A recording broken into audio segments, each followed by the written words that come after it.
விசுவாசமும் பாடுகளும். இது எவ்விதமான பாடுகள் என்பதை பற்றி பேச விரும்புகிறோம். விசுவாசம் என்பது அது வரம் அல்ல. விசுவாசம் என்பது அது கனியும் கூட. விசுவாசம் என்பது அது ஒரு ஆயுதமும் கூட.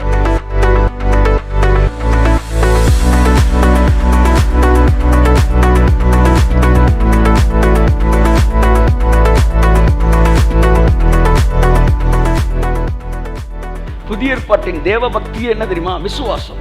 தேவன் மீது வைக்கிற விசுவாசம். நம்ம எல்லாம் நீ பக்தியவே பேசிக்கிட்டு இருக்கிறாங்க. பக்தியை பேசுவது உலக மார்க்கம், விசுவாசத்தை பேசுவது ஜீவ மார்க்கம்.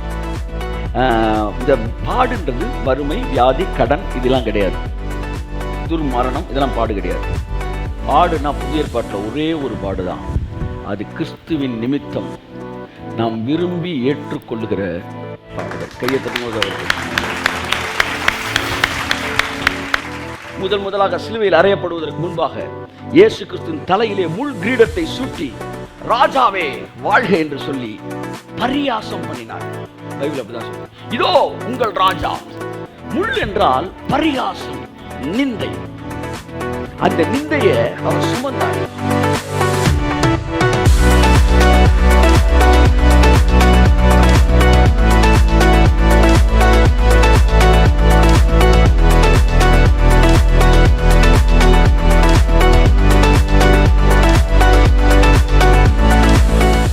ஹல்லேலூயா. தொடர்ந்து விசுவாசத்தை பற்றி பார்க்க போகிறோம். ஆமென். ஹல்லேலூயா. Praise God. வசனத்தை வாசிப்போம். எபிரேயர் 11ஆம் அதிகாரம் 23, 24, 25. மோசே பிறந்தபோது அவனுடைய தாய் தகப்பன்மார் அவனை அழகுள்ள பிள்ளை என்று கண்டு. மோசே பிறந்தபோது அவனுடைய தாய் தகப்பன்மார் அவனை அழகுள்ள பிள்ளை என்று கண்டு விசுவாசத்தினாலே ராஜாவினுடைய கட்டளைக்கு பயப்படாமல் அவனை 3 மாதம் ஒளித்து வைத்தார்கள். விசுவாசத்தினாலே யாரு? மோசே இல்ல, மோசேயோட தாய் தகப்பன்மார். This is not the faith of Moses. It is the faith of the parents of Moses. சில நேரங்களில் பெரிய தலைவர்களையும் பெரிய ஊழியக்காரர்களையும் உருவாக்குவதற்கு அவர்கள் பெற்றோருக்கும் விசுவாசம் தேவைப்படுகிறது. அவன் வேலைக்கு போகாமல் இருக்கும்போது இந்த உலகத்தில் எப்படி இருக்க போகிறானோ என்பதையெல்லாம் பயப்படாமல், என் பிள்ளை எவ்வளோ கஷ்டப்படுற மாதிரி என் மைண்டு சொன்னாலும் அவனை நான் ஊழியத்துக்கு தான் ஒப்பு கொடுக்குறேன்னு பெற்றோர்கள் நிற்கும்போது, இது மோசையின் பெற்றோர்கள் எப்படி டெசிஷன் எடுத்து தைரியமாக தான் பிள்ளைய மினிஸ்ட்ரிக்கு தைரியமாக ராஜாவின் கட்டளைக்கு பயப்படாமல் ஒழிச்சு வச்சாங்களோ, அது மாதிரி சில பேரண்ட்ஸுக்கு அந்த ஃபெய்த் தேவைப்படுது. பிள்ளைகளுக்கு ஃபெய்த் இருக்கிறது வேறு. நிறைய பேர் அந்த ஃபெய்த்தில் அம்மா அப்பா பகச்சிட்டு கூட ஊழியத்துக்கு வந்துடுறாங்க, விட்டுட்டு கூட ஊழியத்துக்கு வராங்க. It's good, okay. ஆனால் அதுக்கு அடுத்து அதோட பெட்டரான ஒரு ஸ்டேஜ் இருக்குது. அது என்னென்னா, பேரண்ட்ஸே தைரியமாக என் பிள்ளை ஒரு வேலைக்கும் போகலன்னா எதிர்காலம் எப்படி இருக்குமோ என்பதை எல்லாம் தாண்டி கர்த்தர் இருக்கார், என் பிள்ளையை பார்த்துக்குவார் என்கிற தைரியத்தில் அவங்க பிள்ளையை நீங்கள் ஊழியத்துக்கு வருவது வாசிப்போம். அடுத்த வசனத்திலிருந்து விசுவாசத்தினாலே மோசே தான் பெரியவனான போது பார்வோனுடைய குமாரத்தின் மகன் பார்வோனின் பேரன் என்று எண்ணப்படுவதை வெறுத்து அநித்தியமான பாவ சந்தோஷங்களை அனுபவிப்பதை பார்க்கிலும் தேவனுடைய ஜனங்களோடு எல்லாம் சொல்லுங்க, ஜனங்களோடு துன்பத்தை அனுபவிப்பதையே தெரிந்து கொண்டு இனிவரும் பலன் மேல் நோக்கமாயிருந்து எகிப்தில் உள்ள பொக்கிஷங்களிலும் கிறிஸ்துவின் நிமித்தம் வரும் நிந்தையை அதிக பாக்கியம் என்று எண்ணினான். நான் சுருக்கமா வாசிக்கிறேன். விசுவாசத்தினாலே நிந்தையை பாக்கியம் என்று எண்ணினான். ஆமென். எல்லாம் சொல்லுங்க. விசுவாசத்தினாலே நிந்தையை, அவச்சொல்லை, கிரிட்டிசிசத்தை சொல்லுங்க, விமர்சனத்தை பாக்கியம் என்று எண்ணினான். அல்லாஹ் தட்டு. விசுவாசத்தினாலே நிந்தையை அதிக பாக்கியம் என்று எண்ணினான். எல்லாம் சொல்லுங்க. விசுவாசத்தினாலே நிந்தையை எண்ணினான். ஹல்லேலூயா. விசுவாசமும் நிந்தையும். எல்லாம் சொல்லுங்க, நிந்தையும். விசுவாச வேர்ட் ஆஃப் ஃபெய்த் நாங்க நிந்தை வராது நீங்க சொல்லக்கூடாது. இல்லை இப்படி சொல்றேன், விசுவாசமும் பாடுகளும். இது எப்படி இருக்கு? இன்னைக்கு நான் பேசுறேன் பாடுன்னு சொல்லி இவங்க பாடுற பாட்டெல்லாம் பாடு கிடையாது. நியூ கவனன்ட்ல பாடுகளை, நம்முடைய பாடுகளை அவர் ஏற்றுக்கொண்டார், நம்முடைய துக்கங்களை அவர் சுமந்தார். ஆகையால் நமக்கு பாடுகள் இல்லை. விசுவாசமும் பாடுகளும். இது எவ்விதமான பாடுகள் என்பதை பற்றி பேச விரும்புகிறோம். கர்த்தர் நம்மை ஆசீர்வதிப்பார். விசுவாசம் என்பது அது வரம் அல்ல. விசுவாசம் என்பது அது கனியும் கூட. விசுவாசம் என்பது அது ஒரு ஆயுதமும் கூட. 3 இடங்களிலே மேஜரான விஷயங்கள்ல விசுவாசம் சொல்லப்படுகிறது. ஒன்று, தி ஆர்மர் ஆஃப் காட், சர்வாயுத வர்க்கம். எபேசியர் 6ஆம் அதிகாரம். அந்த சர்வாயுத வர்க்கம், அந்த ஆயுதத்தில் ஒன்று விசுவாசம் வருது. எப்படி வருது? பொல்லாங்கனியையும் அக்கினி ஆஸ்திரங்கள் எல்லாவற்றையும் அவித்து போடத்தக்கதாக விசுவாசம் என்னும் கேடகத்தை பிடித்து கொண்டவர்களாய் நில்லுங்கள். ஆமென். பக்தி வேற, விசுவாசம் வேற. சொல்லுங்க. புதிய ஏற்பாட்டின் தேவ பக்தி என்ன தெரியுமா? விசுவாசம். தேவன் மீது வைக்கிற விசுவாசம். நம்மெல்லாம் நீ பக்தியவே பேசிக்கிட்டு இருக்கிறாங்க. பக்தியை பேசுவது உலக மார்க்கம், விசுவாசத்தை பேசுவது ஜீவ மார்க்கம். அவரை விசுவாசம் உள்ளவர்களாக ஏற்றுக்கொண்டவர் எத்தனை பேரோ. ஃபெய்த் இஸ் த, ஆமா, விசுவாசமே சுவாசம். அப்ப பொல்லாங்கனையும் அக்னியாஸ்திரத்தை தடுப்பதற்கான ஆயுதம் விசுவாசமா?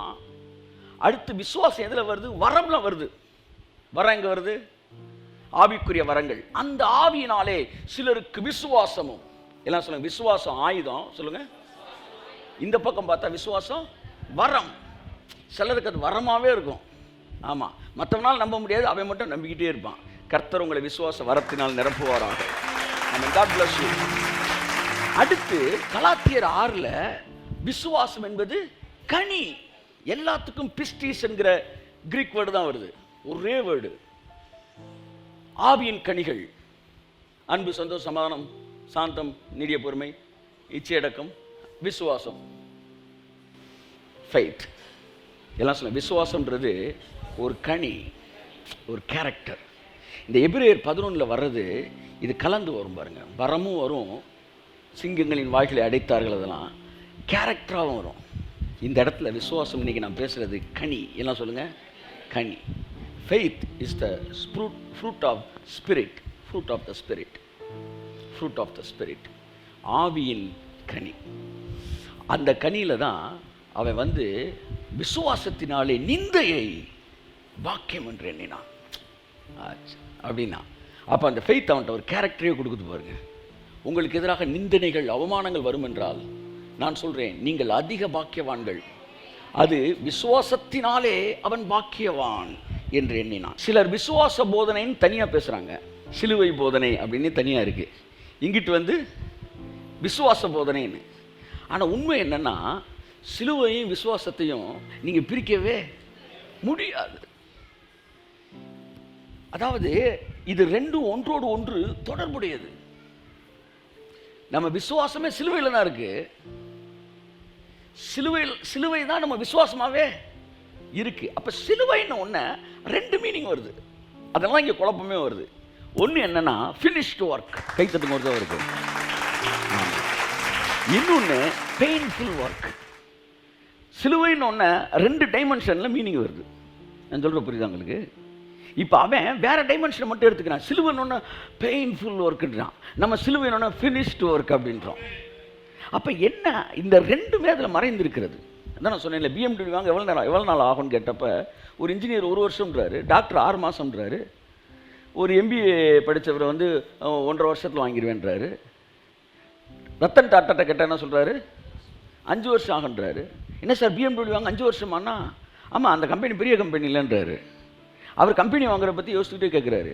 அவருக்கு டைமென்ஷன் அப்படி இருக்குது, இவங்க டைமென்ஷன் ஃபுல்லாக கார் வாங்குறதுல இருக்குது. அந்த மாதிரி சிலுவைன்னு ஒன்று நம்ம என்ன டைமென்ஷனில் அதை கேட்குறோம். சிலுவை என்றால் என்னுடைய அத்தனை பாடுகளுக்குமான முற்றுப்புள்ளின்னு அர்த்தம். இனி எனக்கு பாடு இல்லைன்னு அர்த்தம். என்னுடைய பாடுகளை அவர் ஏற்றுக்கொண்டார். ஆகையால் அவர் நிமித்தம் பாடுகளை, அவருடைய பாடுகளை நான் ஏற்றுக்கொள்கிறேன்.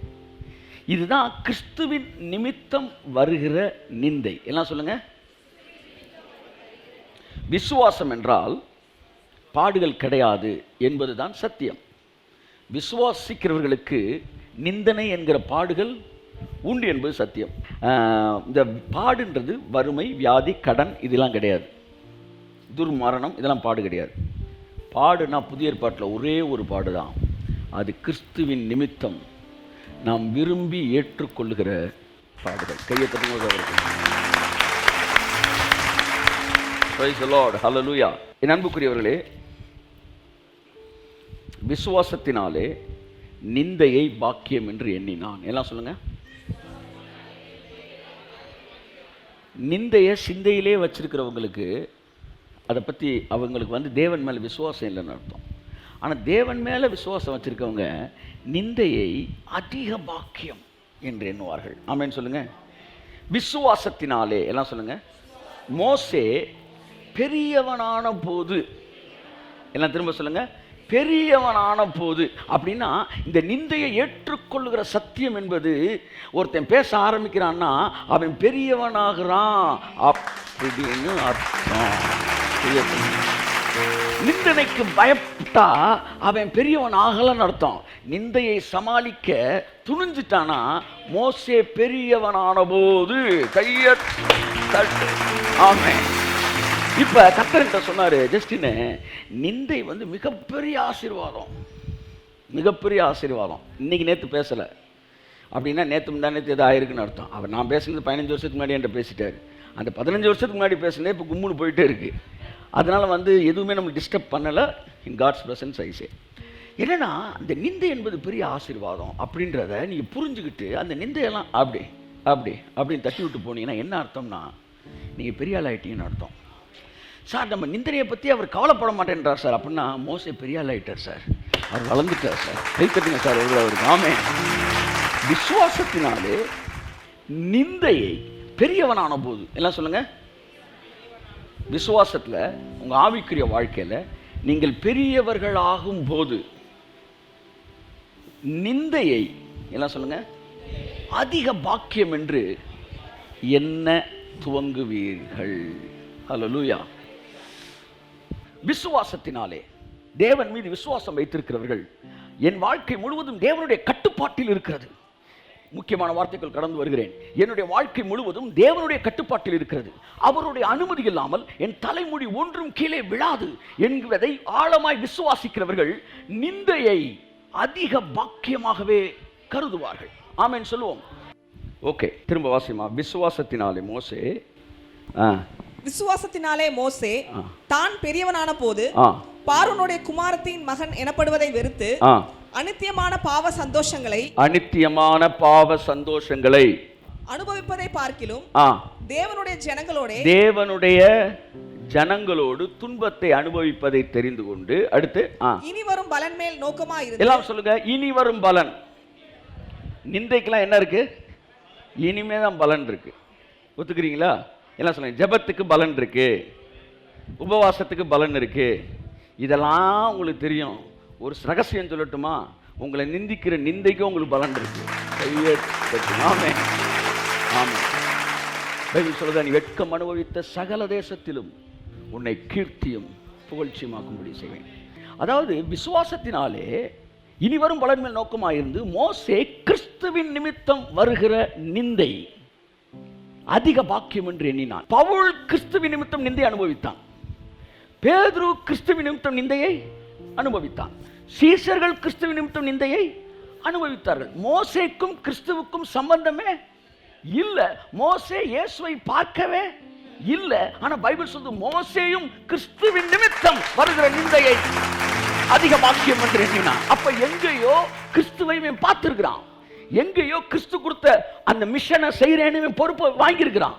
எங்கேயோ ஒரு இடத்துல கர்த்தராகிய இயேசு கிறிஸ்து அவன் ஒரு வேலையை கொடுத்திருக்கிறாரு. அந்த வேலையை செய்கிறதுனாலே வருகிற நிந்தையை அவன் சகித்திருக்கிறான். ஆமென். ஹல்லேலூயா. அதாவது இது மிஷன், ஒரு ப்ராஜெக்டை செஞ்சனால அவனுக்கு வந்த நிந்தை இல்லை, இயேசுக்காகப்பட்ட நிந்தை. நாம் நினைத்தால் நமக்கு வருகிற நிந்தைகளை இன்றைக்கே நிறுத்த முடியுமா முடியாதா? சொல்லுங்க. நீ இயேசு ஏற்றுக்கொண்டாலும் உங்கள் வீட்டில் உங்களை சுற்றி திட்டுறான்னு வச்சுக்கோங்களேன், இந்த திட்ட ஒரே நாள் நிப்பாட்ட முடியுமா முடியாதா? எப்படி நிப்பாட்டலாம்? இயேசுவை வேணான்னு சொல்லிட்டீங்கன்னா முடிஞ்சு, பட்டையை போட்டால் முடிஞ்சிச்சு. பைபிள் வாசிக்கிறீங்க, சர்ச்சுக்கு போகிறனால உங்களுக்கு நிந்தை வருது. ஒரே நிமிஷத்தில் உங்களால் நிப்பாட்ட முடியாதா? சொல்லுங்கள் சார். முடியும். என்னது? சர்ச்சுக்கு போகிற நிப்பாட்டிட்டா நிந்தை வராது. ஆனால் நம்ம எல்லாரும் நம்மளால் நம்ம நிந்தையை நிறுத்த முடிந்தும் அதை நிறுத்தக்கூடாது. பொய் சொல்லி அந்த நிந்தையை நிறுத்துவதை விட சத்தியத்துக்காக நின்று அந்த நிந்தையை சமாளிப்பதை மேலானது என்கிற முடிவை நாம் எடுத்திருக்கிறோம். கரங்களை தட்டி ஆமென். இயேசு 2 விஷயத்துக்கு நீங்க நிந்தை அனுபவிப்பீங்கன்னு சொன்னார். ஒன்று என் நிமித்தமாவது அல்லது சுவிசேஷத்து நிமித்தமாவது. சப்ஜெக்டுக்காக, நம்ம பேசுகிற சப்ஜெக்டுக்காக நம்ம நிந்திக்கக்கூடிய சூழ்நிலை வரும் என்றால் அதை நீங்க எடுத்திருக்கிற அந்த காரியத்தில் நீ தைரியமாய் நிற்கும்போது அது விசுவாசத்தின் வெளிப்பாடு. ஆமென். ஹல்லேலூயா. என் அன்புக்குரிய வேதம் சொல்லுகிறது, மோசேக்கும் கிறிஸ்துவுக்கும் நான் கேட்குற கேள்வி, என்ன சம்பந்தம்? மோசே எப்பொழுது கிறிஸ்துவை சந்தித்தான்? அடுத்த வசனம் சொல்லுது, 27 வாசிங்க. விசுவாசத்தினாலே அவன் அதரிசனமானவரை தரிசிக்கிறது போல. அதரிசனமானவரை தரிசிக்கிறது போல. அது ஒரு மொழிபெயர்ப்பு சொல்லுது, காணக்கூடாதவரை அவன் கண்டது போல தைரியமாய் எகிப்தை விட்டு புறப்பட்டு போனான். காணக்கூடாதவரை அவன் பார்த்துட்டான் அப்படி பைபிள் சொல்லுது. அந்த பார்த்தது மாதிரி அவன் தைரியமா போனான், எகிப்தை விட்டு போனான். தைரியமா எகிப்தை விட்டு போனான்னு எனக்கு ஒரு பயப்படாமல் என்ன போட்டிருக்குமா? உறுதியா இருந்து ராஜாவின் கோபத்துக்கு பயப்படாமல் எகிப்தை விட்டு போனான். பாத்தீங்களா? பயப்படாம போனானா. ஆனா யாத்திரா 2ஆம் அதிகாரத்தை பார்த்தா அவன் பார்வோனுக்கு பயந்து எகிப்தை விட்டு ஓடுனான் இருக்கு. எனக்கு ரொம்ப நாள் இது குழப்பம். பயப்படாம போனான்னு பொய் சொல்றாப்லையா பவுல், ஆனா இங்க பயந்து போனான்னு 2ஆம் அதிகாரத்தில் இருக்கு. அப்ப இன்னைக்கு எனக்கு அந்த மேட்டர் தெரியும். இவன் ஃபர்ஸ்ட் டைம் போனான்ல அதை எழுதலவன், செகண்ட் டைம் நின்று பேசுறான் பாருங்க. பேசிட்டு 45 லட்சம் பேரை கூட்டிட்டு போறான்ல, அதைத்தான் பவுல் இங்கே, அதைத்தான் இங்கே எபிரேயன் ஆக்கியன் எழுதுறான், பயப்படாமல் போனான். ஆமென் சொல்லுங்க. காண்கிற ஒருத்தனுக்கு, காணக்கூடாதவருக்காக, கண்ணில் பார்க்காதவருக்காக கண்ணில் பார்க்குற ஒரு ராஜாவே எதிர்த்து நின்னான். கர்த்தர் உங்களை ஆசீர்வதிப்பாராக. என் அன்புக்குரியவர்களே, இவர் அதரிசனமான தேவனை எங்கே தரிசித்தான்? அந்த தரிசனம் தான் கிறிஸ்துவின் நிமித்தம் அவன் அந்த மிஷனை வாங்குறான். அதுக்கப்புறம் என்ன செய்கிறான்? அதன் நிமித்தம் வருகிற நிந்தனைகளை சகிக்கிறான். என்றைக்கு நீங்கள் இயேசுவை பார்க்கிறீர்களோ அன்றைக்கு உங்களுக்கு அவருக்கு இருக்கிற உறவிற்கு பின்பாக உங்களுக்கு வருகிற எல்லா நிந்தனைகளுக்கும் உங்களுக்கு ஆசீர்வாதம் இருக்கிறது. ஆமென் சொல்லுங்க. அந்த நிந்தனைகள் எல்லாம் பாக்கியம் அல்ல, அதிக பாக்கியம். அது இன்னையிலேருந்து நோட்டை போட்டு நீங்கள் எழுதுறீங்களோ எழுதலையோ, பரலோகத்து ஒரு நோட்டை போட்டு என் பிள்ளை எனக்காக பட்ட நிந்தனைகள் கையெழுத்து. அதில் கூட அது எவ்வளவு தூரம் ரீச் பண்ணியிருக்கோ அவ்வளவு ஆசீர்வாதமா. வெட்கம் அனுபவித்த சகல தேசத்திலும் உன்னை கீர்த்தியும் புகழ்ச்சியுமாய் ஆக்குவேன். அவர் என்ன சொன்னார்? 5 தேசத்தில், ஆண்டவரே 5 தேசத்தில் என்ன கீர்த்தியை கொண்டு வருவீங்களா? அவர் அமைதியாக இருப்பார். அப்போ 10 தேசத்தில் கொண்டு வருவீங்களா? அமைதியாக இருப்பார். ஒரு 15 சொல்லுங்க, எத்தனை தேசத்தில் எனக்கு கீர்த்தி கிடைக்கும்? அவர் சொல்லுவார், எத்தனை தேசத்தில் உன் பேரை டேமேஜ் பண்ணாயோ, எத்தனை தேசத்தில் உனக்கு என்னது வெட்கம் அனுபவித்தாயோ, அந்த தேசத்துல எல்லாம் நீ கீர்த்தியும் புகழ்ச்சியுமாய் இருப்பாய். அப்ப நீ கேட்கணும், ஆண்டவர் அப்ப நான் எத்தனை தேசத்துல கீர்த்தியும் புகழ்ச்சியுமாய் இருப்பேன்றது யார் கையில் இருக்கு? சொல்லுவார், அந்த இருக்கான் பாரு உன் ஆளு, அவன் கையில் தான் இருக்கு. ஏன்னா அவன் உன்னை எத்தனை கண்ட்ரியில் டேஞ்சர் பண்ணுறானோ, உனக்கு பிரச்சனை பண்ணுறானோ, டேமேஜ் பண்ணுறானோ, அதை வச்சு நாங்கள் கணக்கு போடுவோம். பரலோகமே ஏங்கிட்டு இருக்கு, எத்தனை கண்ட்ரியில் உங்களை தூக்கலாம்னு. ஆனால் யாரை பார்த்து ஏங்கிட்டு இருக்கு? உங்கள் சத்துருக்களை பார்த்து. அப்போ என்னன்னா, என்னுடைய ஆசீர்வாதத்தின் உயர்வு என்பது என் சத்துருக்கள் எவ்வளவு ஆழமாய் குழி தோண்டுகிறார்கள் என்பதற்கேற்றார் போல் உயரமாய் அவர் தோண்டுகிறார், என்னை உருவாக்குகிறார்.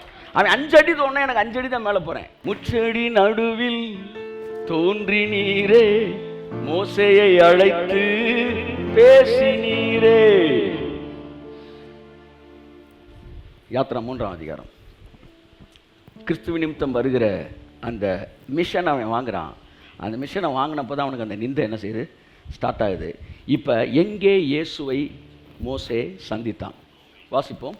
பழைய ஏற்பாட்டில் நிறையா பக்தர்கள் இயேசுவை பார்த்துருக்குறாங்க. ஆபிரகாம் பார்த்துருக்குறான், அவனை நாளை கண்டு கழி ஊர்ந்தான். வாசிமா 3ஆவது வசனம், 3ஆம் அதிகாரம் 1 வசனம். மோசே மீதியான் தேசத்து ஆசாரனாய் இருந்த தன் மாமனாகிய எத்திரோவின் ஆடுகளை மேய்த்து வந்தான். அவன் ஆடுகளை வனாந்தரத்தின் பின்புறத்திலே ஓட்டி தேவ பர்வதமாகிய ஓரேப் மட்டும் வந்தான். ஓரேப் மட்டும் வந்தான். இங்க இருந்து வசனத்தை நல்லா கவனிங்க. ஆமென். அடுத்த வசனம். அங்கே கர்த்தருடைய தூதனானவர் ஒரு முட்செடியின் நடுவிலிருந்து உண்டான அக்கினி ஜுவாலையிலே நின்று அவனுக்கு தரிசனமானார். கை தட்டுங்க ஒரு அவருக்கு.